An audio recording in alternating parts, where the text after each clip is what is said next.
신속계 130kg, 기존 160kg 비교 한번 해보겠습니다. 분양 평수, 분양 가능한 평수가 어떻게 되는지. 조합원 분담금은 여러분들이 매편 갔을 때 얼마나 돈을 내고 얼마나 받는지 한번 보겠습니다. 그 다음에 입주했을 때를 전제하고 지금 입주했어. 그러면 내 재산 가치가 얼마인지 볼게요.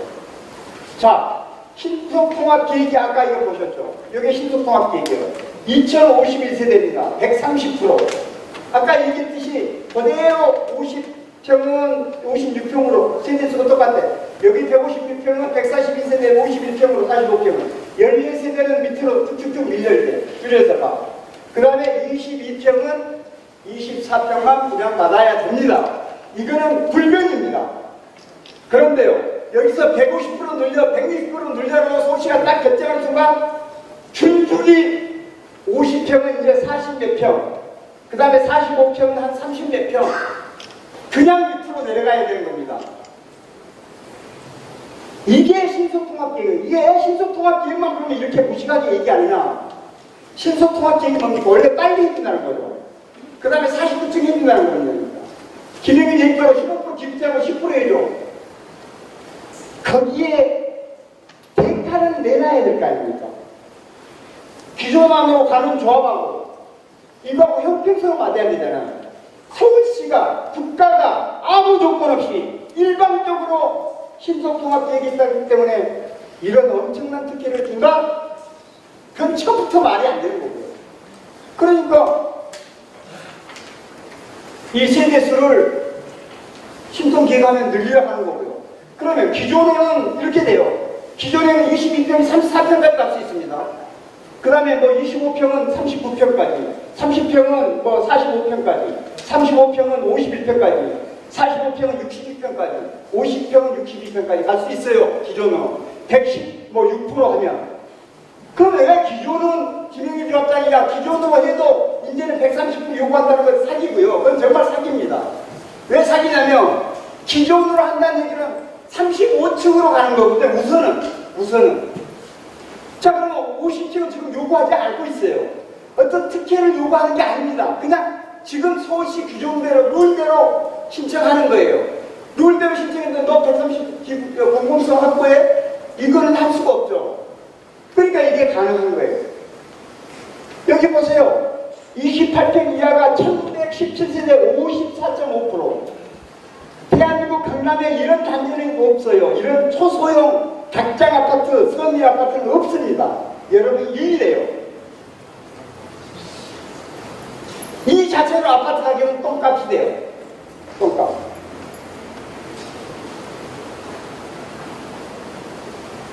이게 전체에 대해서 그 분담금하고 그 다음에 자기가 몇 평 갔을 때 어떻게 재산 가치가 되는지 두 개씩 그러면 이거 지난번 선생님이 한번 한 거기 때문에 하나만 더 보면 22평이 신속통합은 빨간색으로 요거 하나만 갑니다.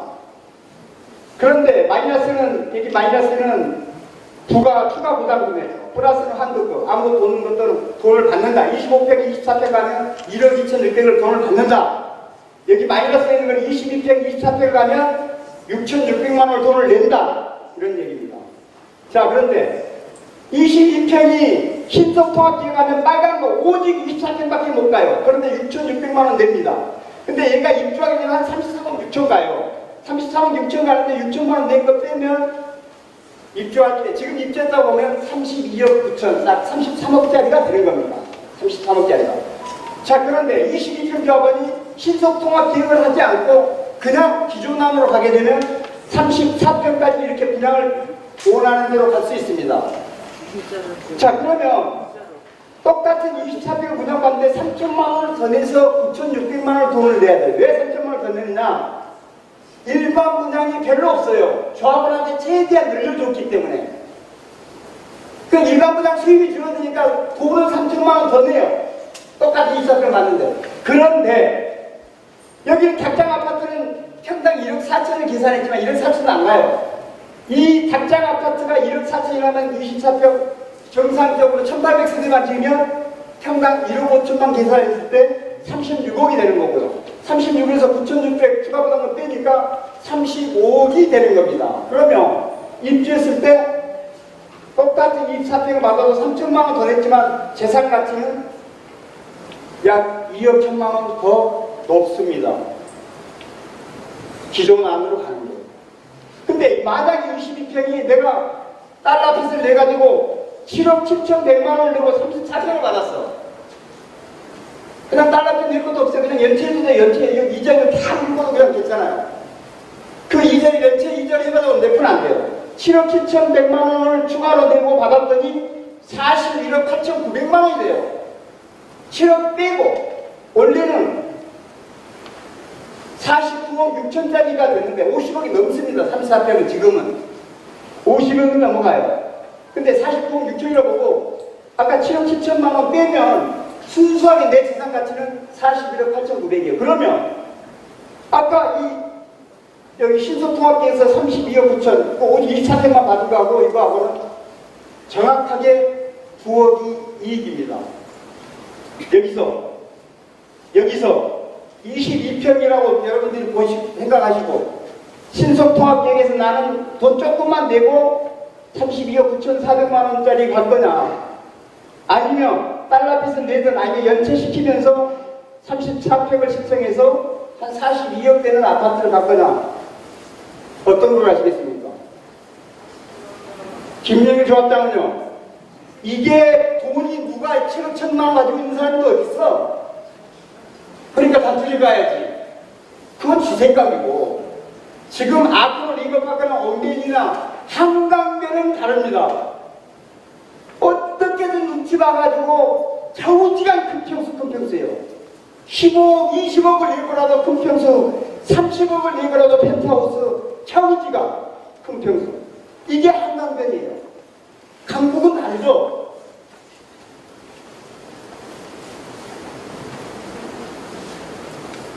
(35평) 하나 낼 거예요. 근데 사람들은 뭐라고 그러냐면 130%가 나는 50평인데 말이야, 56평이다 충분해. 그러니까 지금 56평은 그냥 김영일을 가도록 놔두라고 하는 사람이 꽤 있대요. 그건 멍청한 거라니까요.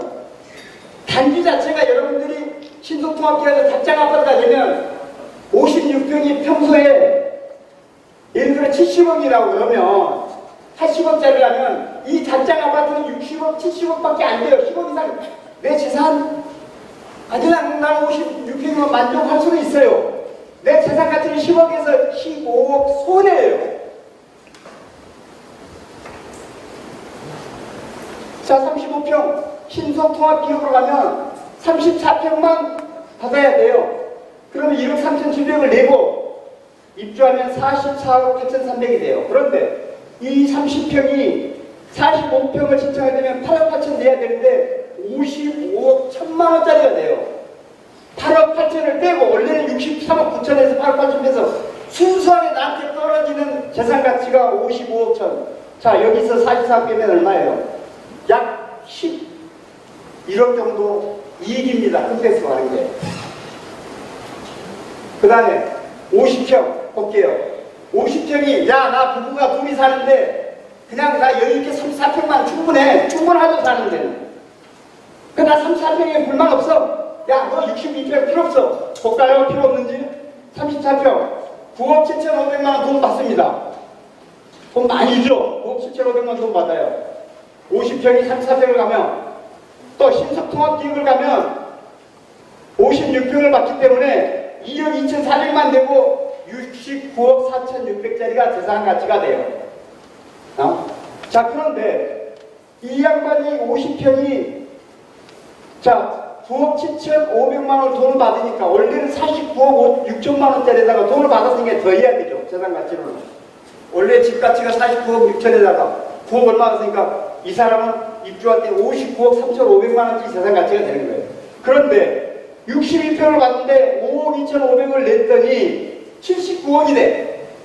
원래는 84억 3천에서 5억 2,500을 빼니까 79억이 됐어. 그러면 내가 34평 받을 때 59억이 있는데 62평 신청했더니 79억이야. 20억이 이익이야.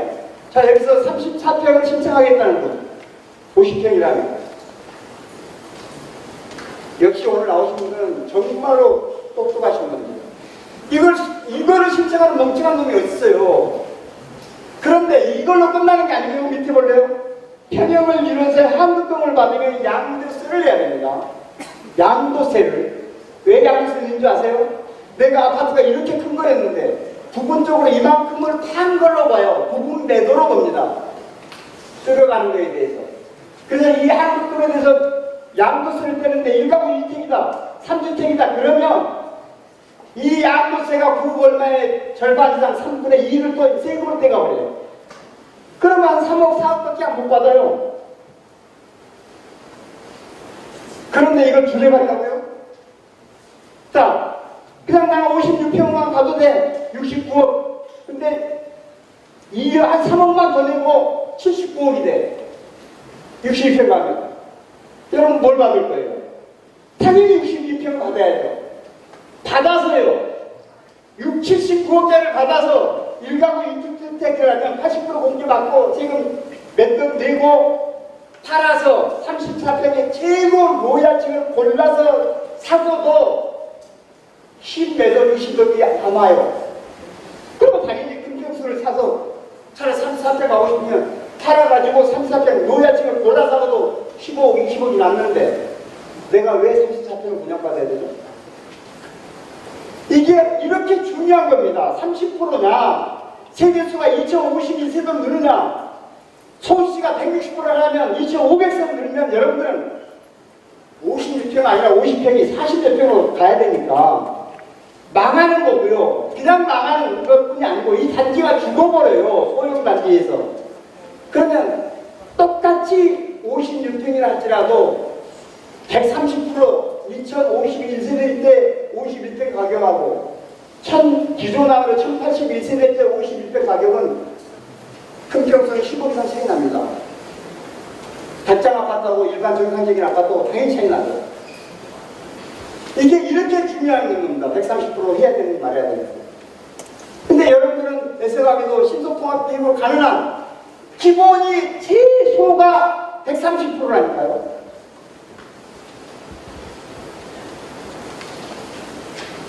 저 신문기사 볼까요? 대출도 안 되는 게 서울 아파트 초대형만 오래. 초대형만. 요즘 왜? 똘똘한 한치 때문에. 초대형만. 앞으로 지금 68평 한강 잘 보이는 게요. 85억의 작자가 지금 입주한 지 1년 넘게 남았는데도 85억의 매수자가 나타났는데 매도자가 90억을 올리면서 또 안 팔아요. 68평이 85억입니다. 아직 입주도 안 한 게. 여러분들도 마찬가지예요. 범죄비 못지 않아 입주할 때. 이 좋은 단지를 작자 아파트를 만든다고요?